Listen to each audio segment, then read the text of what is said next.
पूर्वोत्थारे प्रज्वालिका निधाने सदा वसंतम गिरिजा समेतम सुरासुराराधित पाद्य पद्मम श्री वैद्यनाथम तमहम नमामि। आज मैं हूँ बैजनाथ धाम में, जो कि स्थित है हिमाचल प्रदेश की कांगड़ा डिस्ट्रिक्ट में।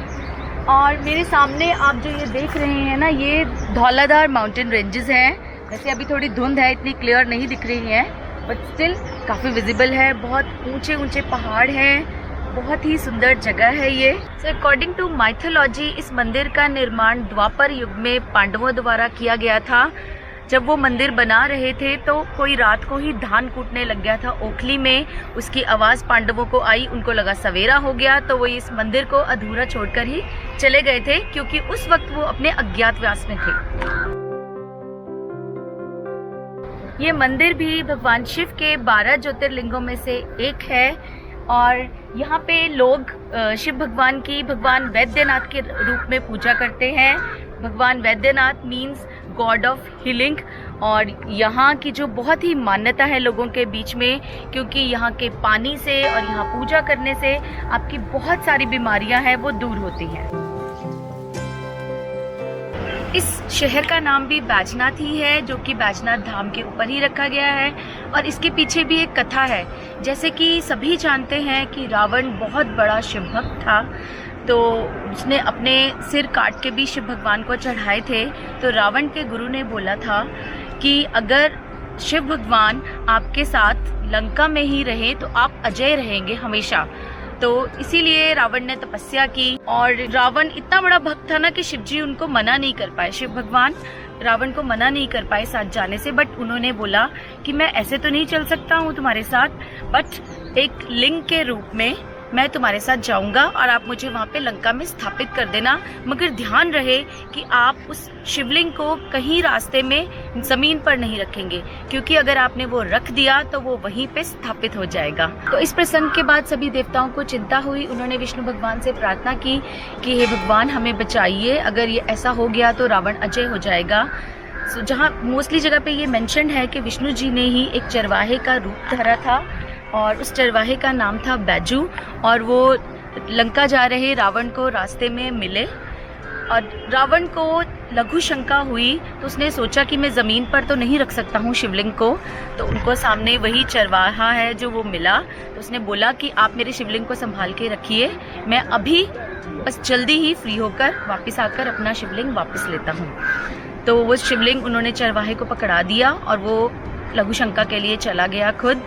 और वो, जैसे हम सबको पता ही है कि वो विष्णु भगवान थे, विष्णु भगवान जी ने शिवलिंग को वहीं ज़मीन पे रख दिया और वो वहीं स्थापित हो गया। तो वो जगह यही है, वो है बैजनाथ। और जो चरवाहा था उसका नाम बैजू था ना, इसीलिए जगह का नाम बैजनाथ है कि बैजू के नाथ यानी बैजनाथ। इसी कहानी का एक और वर्जन सुनने में आता है, जिसमें जो चरवाहा या गडरिया था वो गणेश भगवान थे, और रावण ने उनको शिवलिंग पकड़ाया था और गणेश भगवान ने शिवलिंग को यहाँ स्थापित कर दिया था। इस शिव मंदिर की कई चीजें विचित्र हैं, जैसे कि यहाँ बैठे हुए नंदी महाराज जी। यहाँ बने नंदी की मूर्ति की पूंछ पर कोई इंसान लटका हुआ है। नंदी महाराज की ऐसी मूर्ति शायद ही कहीं और हो।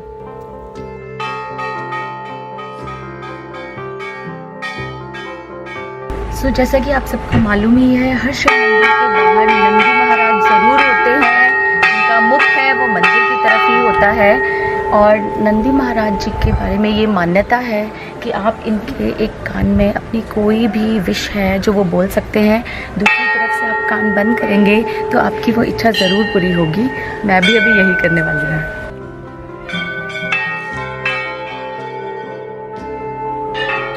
ये मंदिर भी भगवान शिव के 12 ज्योतिर्लिंगों में से एक है।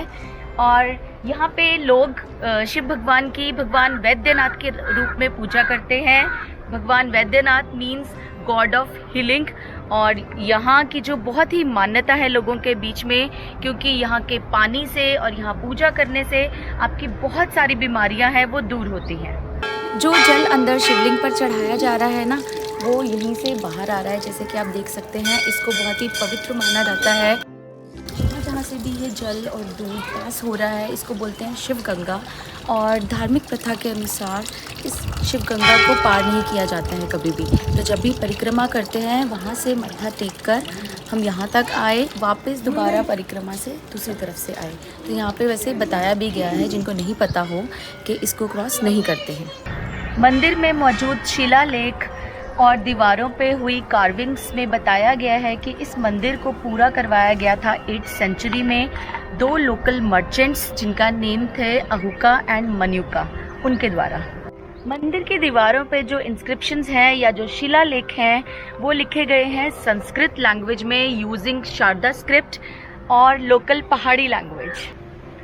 समय समय पर बहुत से राजाओं ने इस सदियों पुराने मंदिर की रिपेयर्स करवाई हैं। 18th सेंचुरी में जो कांगड़ा के किंग थे संसार चंद्र II, जो कि कटोच डायनेस्टी के राजा थे, उन्होंने इस मंदिर की बहुत सारी रिपेयर्स और रेनोवेशन करवाई थी। 1905 में कांगड़ा में बहुत ही भयानक भूकंप आया था और उसी भूकंप में इस मंदिर को भी काफी नुकसान हुआ था। इस मंदिर और इस जगह से जुड़ी हुई कई बातें और किस्से कहानियां हैं जो अपने आप में ही बड़े विचित्र हैं। पर इससे पहले कि मैं आपको यहाँ से जुड़ी हुई अनोखी बातें बताऊं, प्लीज आप जल्दी से मेरा चैनल सब्सक्राइब कर लें and please press the bell icon for the new video notification. इस मंदिर से जुड़ी हुई एक कहानी ये है कि एक बार मंडी के राजा ने शिवलिंग को यहाँ से ले जाने की कोशिश की और राजा के लोगों ने शिवलिंग को खोद कर ले जाना चाहा, पर बहुत खोदने के बाद भी शिवलिंग का कोई छोर नहीं मिला और अजीब सी दिखने वाली मक्खियों ने उन पर हमला कर दिया। उसके बाद राजा को अपनी गलती का एहसास हुआ और उन्होंने शिवलिंग को मक्खन से सजाया और तब से बैजनाथ के शिवलिंग को मकर संक्रांति के त्योहार पर 7 दिनों तक बहुत सारे मक्खन से सजाया जाता है। इस मंदिर में कभी कभी एक कोबरा या नाग दिख जाता है जो शिव पार्वती की प्रतिमा के पास आता है, और एक बड़ा ही प्यारा सफेद चूहा जो गणेश जी की प्रतिमा के पास आता है और किसी को नहीं पता कि वो अचानक कहां से आता है और कहां चला जाता है ना अद्भुत। बैजनाथ भारत की इकलौती ऐसी जगह है जहां पे दशहरा नहीं मनाया जाता है, क्योंकि यहाँ पे भगवान बैजनाथ धाम की स्थापना रावण की वजह से ही हुई थी। 1970 के आसपास कुछ लोगों ने कोशिश की थी दशहरा मनाने की, बट किसी न किसी कारणवश 1 साल के अंदर अंदर उनकी मृत्यु हो गई। तो लोगों में ये धारणा बन गई कि अगर दशहरा मनाएंगे तो भगवान का प्रकोप होता है।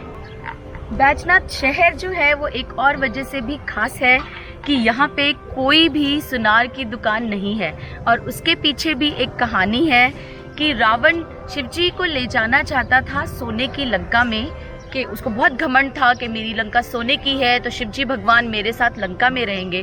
बट शिव भोलेनाथ जो हैं उनको सोने से क्या मतलब, वो तो भस्मधारी हैं। तो रास्ते में ही यहाँ पे वो स्थापित हो गए थे। इसी वजह से यहाँ पे सुनार की दुकान नहीं है, क्योंकि जहाँ शिव है वहाँ सोने का क्या काम। बैजनाथ मंदिर में बने हुए देवी देवताओं के स्कल्पचर्स और यहाँ की गई नक्काशी आज इतने सालों के बाद भी टिकी हुई है, और मंदिर को पहाड़ी नगाड़ा स्टाइल ऑफ आर्किटेक्चर से बनाया गया है जो आज भी कई 100 सालों के बाद भी वैसे ही खड़ा है। मंदिर परिसर में मुख्य मंदिर के अलावा कुछ और मंदिर भी हैं, जिसमें से एक मंदिर राधा और कृष्ण का भी है।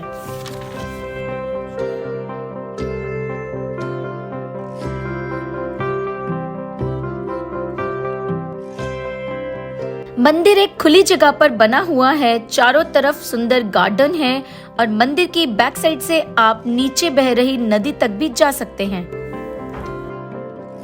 ये जो सीढ़ियाँ जाती हैं नीचे, ये जा रही है श्री खीर गंगा घाट की तरफ। जो कुछ श्रद्धालु हैं वो नीचे से जल भरकर लाते हैं और फिर शिवलिंग पे चढ़ाते हैं। यहाँ के लोकल्स में इस घाट की बहुत ज़्यादा मान्यता है, वो यहाँ पे पवित्र स्नान भी करते हैं और आगे जाकर घाट है, वहाँ पे अस्थियां विसर्जन भी होती हैं। तो लोग कुछ अस्थियां यहाँ विसर्जन करके बाद में हरिद्वार जाकर भी करते हैं। अगर आपको मेरा ये वीडियो अच्छा लगा तो प्लीज इसको शेयर करिए और कमेंट करके अपने सुझाव और विचार जरूर बताएं।